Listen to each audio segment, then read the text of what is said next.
Alright,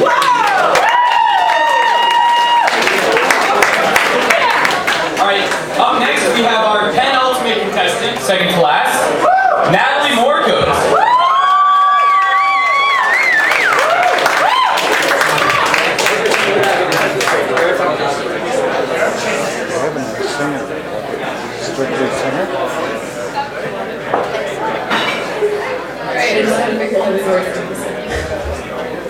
Oh, that's not my subject. That is not my slide. That's, there we go. Oh, I gotta go to the other side. Gotcha. Okay. Alright, so, hi. When I was younger, there was a quote that used to speak to me. Replace fear of the unknown with curiosity. Now this, I thought, this was something worth thinking about. And it was. And it is. But as I aged, I started to realize that as a society we have a bigger problem to deal with. There's an attitude more threatening to progress than the one this quote speaks out against. And it's not so much based in fear as it is in satisfaction.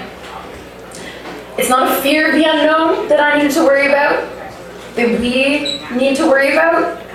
It's a satisfaction with the unknown that's really, really troubling. So I had to ask myself a hard question. How is it that as a collective intelligence we've gotten to a place where it's okay to be satisfied with not understanding your reality? How is it that we've gotten to a place where it's okay not to ask hard questions? Where it's okay to set limits to your knowledge and then not push them? Those are big questions. And that last point helped me pin down something else that as an intellectual had been bothering me.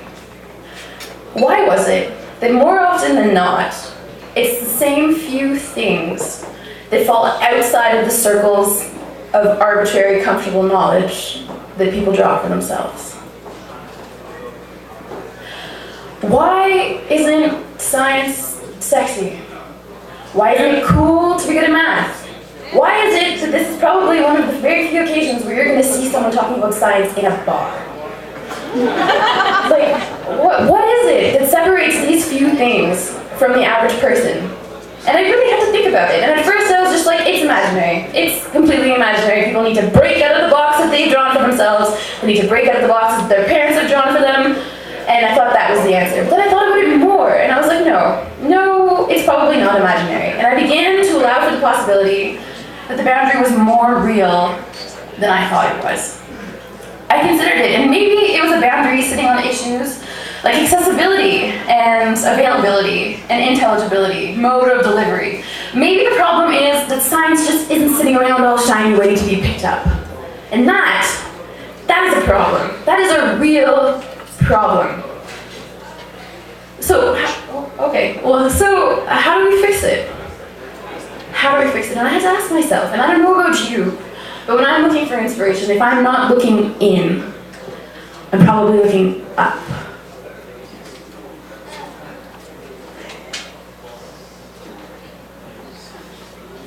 So about a year and a half ago, I helped start something called The Star Spot. The Star Spot is a podcast and radio show that's produced every 2 weeks and aims to bring the wonders of the sky back down to us here on Earth. Our target audience is young, educated adults, and for the most part, our stats show that we are hitting that age group pretty well. Over the past year and a half, we've enjoyed massive growth and greater success than I think any of us initially imagined that we would. We have a 5-star rating on iTunes. Our total download count is over 30,000. I'm gonna say that again. Our total download count is over 30,000. Thank you. And we have a growing fan base that spans 46 different countries. 46 different countries.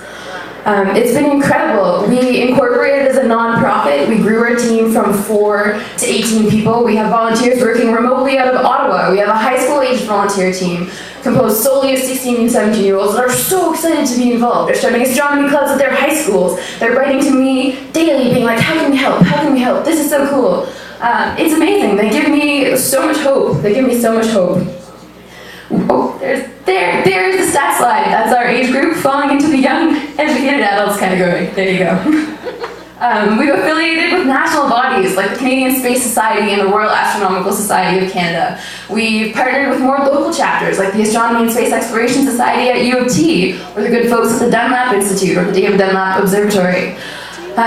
We do what we can, we do everything we can, and we're committed to good, quality, accessible science journalism. We have a news team that meets every 2 weeks to record the latest, and anyone can join, any single person can join. If you want to write an astronomy news story with quality science journalism, you can come record with us and get your voice broadcast to 46 different countries. That's pretty amazing. We do more than that. We go on site to festivals to do live trivia. That's me with the microphone in the top corner there at the Toronto Science Festival. We have hosted events with the Centre for Inquiry of Canada. That's Jill Tarter in the top corner on the other side. We drove to Ottawa to get video footage of the 50th anniversary of the Alouette launch. For those of you that don't know, the Alouette launch marks Canada's humble 3rd place in the space race of the last century after Russia and Canada. Russia and the States.